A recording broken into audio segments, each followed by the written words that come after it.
Hi YouTube, as promised this is a short review on a couple of products I bought from the new MAC Carine Roitfeld line, which certainly here in the UK launched at exactly the same time as the Marilyn Monroe range, which certainly from what I've seen has been getting far more publicity on YouTube than this smaller range.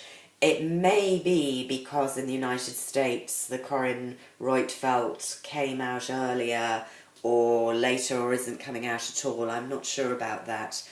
I nearly didn't get anything at all from this range, and I didn't have as high expectations of it as I did of the Marilyn Monroe range. And maybe partly because of that, I've been very agreeably surprised because, in fact, of all the products I bought, and if you're interested, I've just uploaded a vid on the items I bought from the Marilyn range. Of all the items, it's actually the eyeshadow cheek palette that I'm going to show you in a minute that I like the most. I'm not sure how many people are kind of aware who Carine Roitfeld is. She was the editor of French Vogue for many years. I think she left the magazine maybe 1-2 years ago. So in France she's kind of the equivalent of Anna Wintour, and every bit as stylish in a different way. She's an incredibly youthful looking, I don't know, 50-something, probably late 50s, extremely skinny former model, savvy fashion editor. Her signature look is quite straight hair, smoky eyes, no lipstick, always smoking, very skinny, likes a lot of leather, high heels, quite a sort of biker, tailored biker look, I'd say. So absolutely antithesis of Anna Wintour. And as I say, her makeup persona is very much these sludgy colours around her eyes, a lot of kohl pencil and fairly nude lip and definition rather than colour to her cheeks. So not really a look that I aspire to. I like coloured lipstick, particularly red lipstick, although I wear other colours, and although I'm getting into eye makeup a bit more, I haven't worn a lot of eye makeup, and certainly I don't go in for a smoky eye except perhaps occasionally in the evening. So as I say, I didn't have really high expectations, but I thought I would give this palette a go.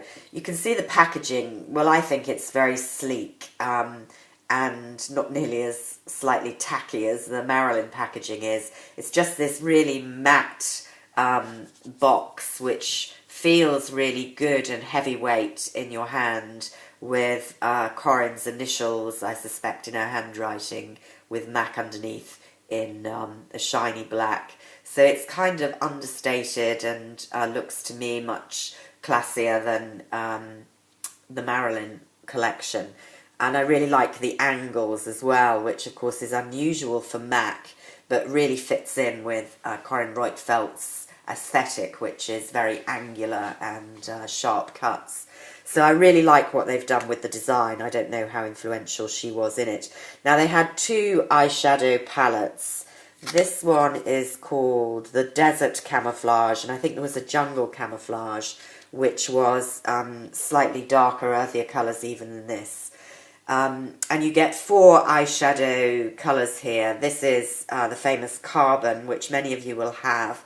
I didn't, so that was partly why I got this, because although I don't use black a lot, it's quite useful to have, and I didn't have it. And I think the other 3 shades are special shades for this. They're called Sahara Dust, which is a satin, Cactus Thorn, a frost, and Desert, another satin. So here's the frost up here, which is a sort of cafe au lait type frost. And then the 2 satins. This one's got quite a decent payoff as a highlighter lid colour. and this more neutral taupey colour. Again, these are much softer, less gritty, with particularly the two satins. A good payoff, although I really like the sort of silvery, coppery frost that we've got here to do a really nice neutral eye. And if you're kind of afraid of too smoky a look, then you don't have to use the carbon, but you could really use these. I think most colour combinations of skin would work with this. And then with this comes this product, which is unusual. It's a cream contour or blush. If I read you the shade, it's Cream Blend Blush in Sandstorm, which I assume is especially for this collection. Now, I'm not a great fan of cream brushes, and I tend to use Bobbi Brown ones rather than MAC if I do use one. And this is this sort of caramelly shade that is quite subtle, and really you could use it on your cheeks, I think, but I've been using it and experimenting as a sort of contour cream, having watched a few videos on YouTube. You just sculpt, you know, round the cheeks, but also sort of side of nose, and just generally on the face. It does give some definition and depth, so it's really quite an interesting product to use. So all in all, I think this little palette is much better value than any of the Marilyn range. I think this was £37, so it's not cheap. And certainly if you were comparing it, if you were in the market for a really good eyeshadow palette, you know, this isn't near the value of something like the Urban Decay Naked palettes, which are that price, and you're getting any number of really good quality shadows. But for a nice palette to stick in your handbag that's going to give you a good look, allow you to experiment with a few shades, and bear in mind that these size pans, you know, about the same size as the individual pans to go in their palettes, which are £10 each. At £37, that's good value, and I think it's a really stylish compact that, you know, I would be pleased to see in my handbag. They only do one lipstick in the range, not surprising. She's not known for her lipstick at all. I got this again, it's the same, you know, sort of matte packaging with the initials on, which I quite like, and it looks like a sort of sandy coloured nude. In fact, it's just a sheen. You really can't see it at all. So you've got the kind of MAC vanilla flavour scent in what, you know, amounts to really a lip balm almost, which is very, again, in keeping with Carine Roitfeld's aesthetic.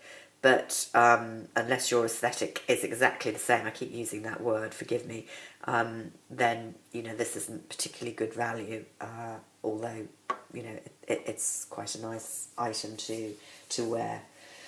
So all in all, I should say I bought a brush as well, seeing as I was doing all these smoky eyes. I thought I'd get a slightly fuller contour brush. So those are my purchases from that range, and yeah, it's a thumbs up from me. Also in the range, I didn't bother with, but because she's a smoky eye fanatic, they've got a lot of brow and eyelash and eyeliner products. She likes quite bushy, full eyebrows, and if you're in the market for all sorts of eye pencils, pens, gel brushes, etc., then it would be worth looking at that particular range, because they're all there. But that's a thumbs up from me. Has anyone else bought any from this range? Is it even out in the United States? I don't know. I'd be interested to hear your feedback. Bye for now.